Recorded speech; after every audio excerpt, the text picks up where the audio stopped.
naistevastase vägivalla teemaga puutusin esmakordselt kokku aastal 2001, kui Eestis hakati läbi viima perevägivalla-alaseid esimesi uuringuid, sest enne seda, enne 21. sajandi algust Eestis naistevastase vägivalla teemast praktiliselt ei räägitud.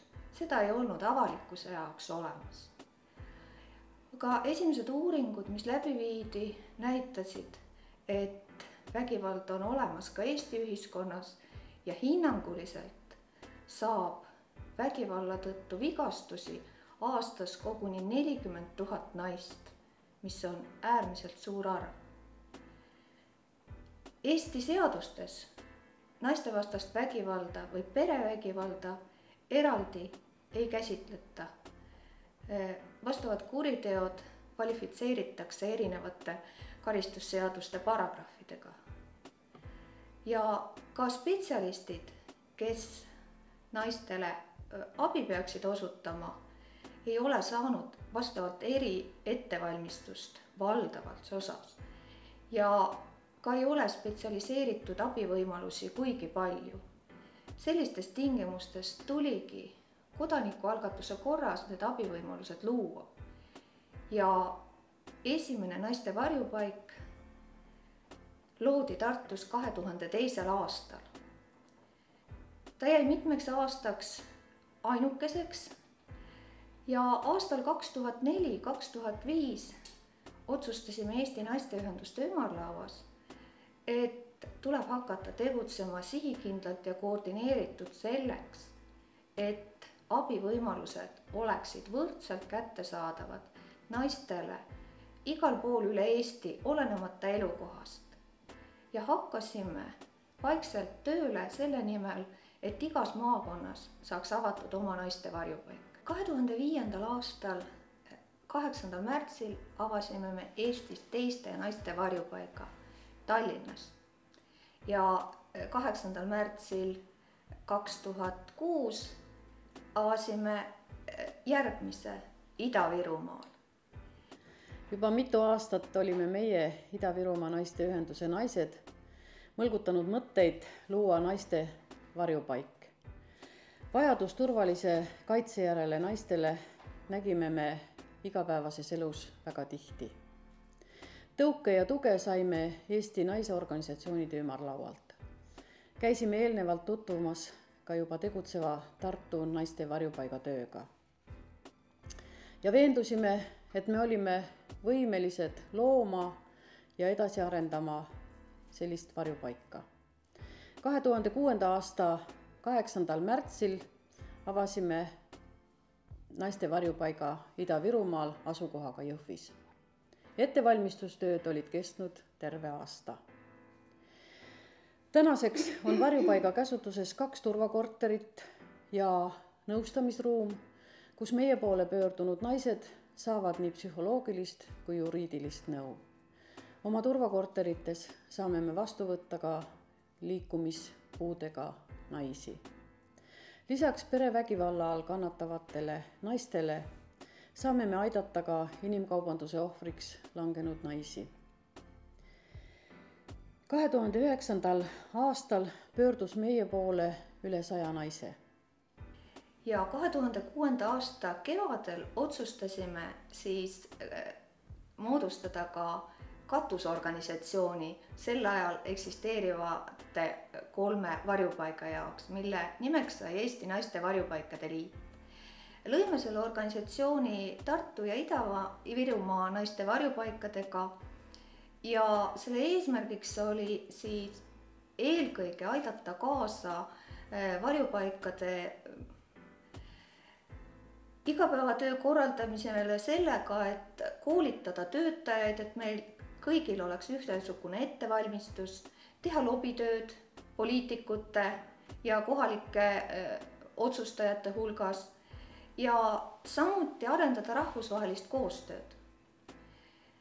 Ja naisorganisatsioonide ja vast tekkinud varjupaikade ühistööna on meil õnnestunud järjest uusi varjupaiku avada nii, et 2009. aasta lõpuks oli meil Eestis kokku juba 9 varjupaika 9 erinevas maakonnas.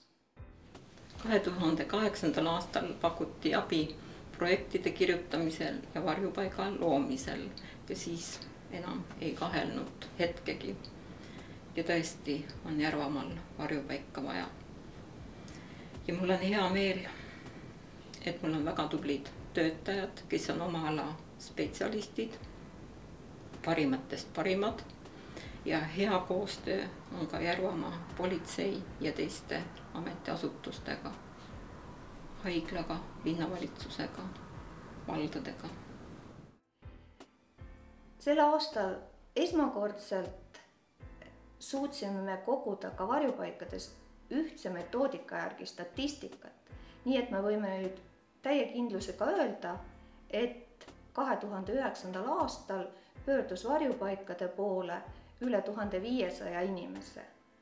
Ühtlasi oleme osalenud varjupaikade koostöös aktiivselt ka seadusloomes ja poliitika kujundamises. 2009. aasta alguses hakkas Justiitsministeerium ette valmistama vägivalla vähendamise arengukava, mis on siis riiklik arengukava ja käsitleb mitmeid valdkondi koos: alaealiste poolt ja alaealiste vastu sooritatud kuritegevust, perevägivalda ja inimkaubandust.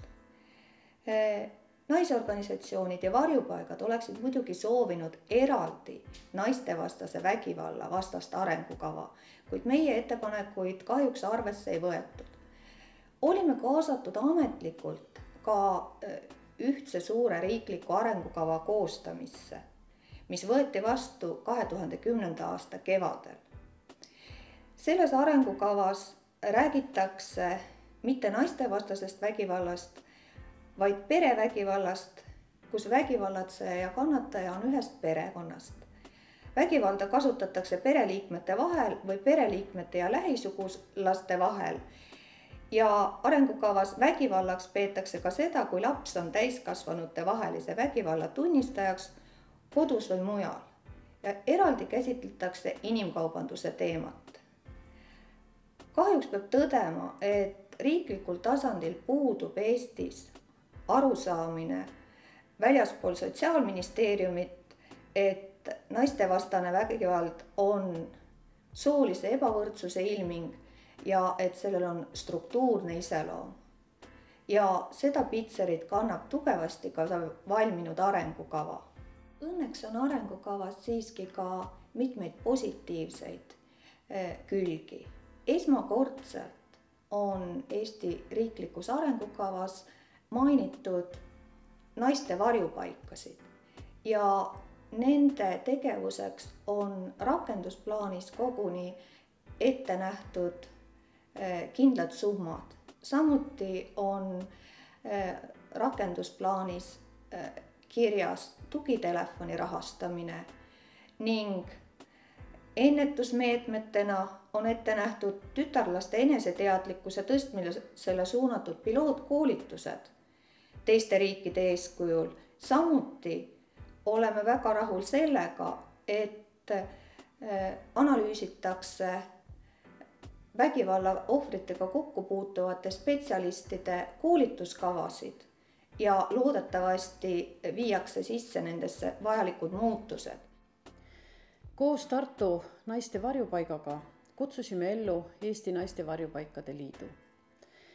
Selle loomiseks saime me ideed rahvusvaheliselt koostööst teiste samalaadsete organisatsioonidega, eriti Põhjamaades. Naiste Varjupaikade Liit oli hea selleks, et üheskoos tegutsedes oli vähem tunda majanduskriisi mõjusid ja saime selle kõige raskema perioodi üle elada.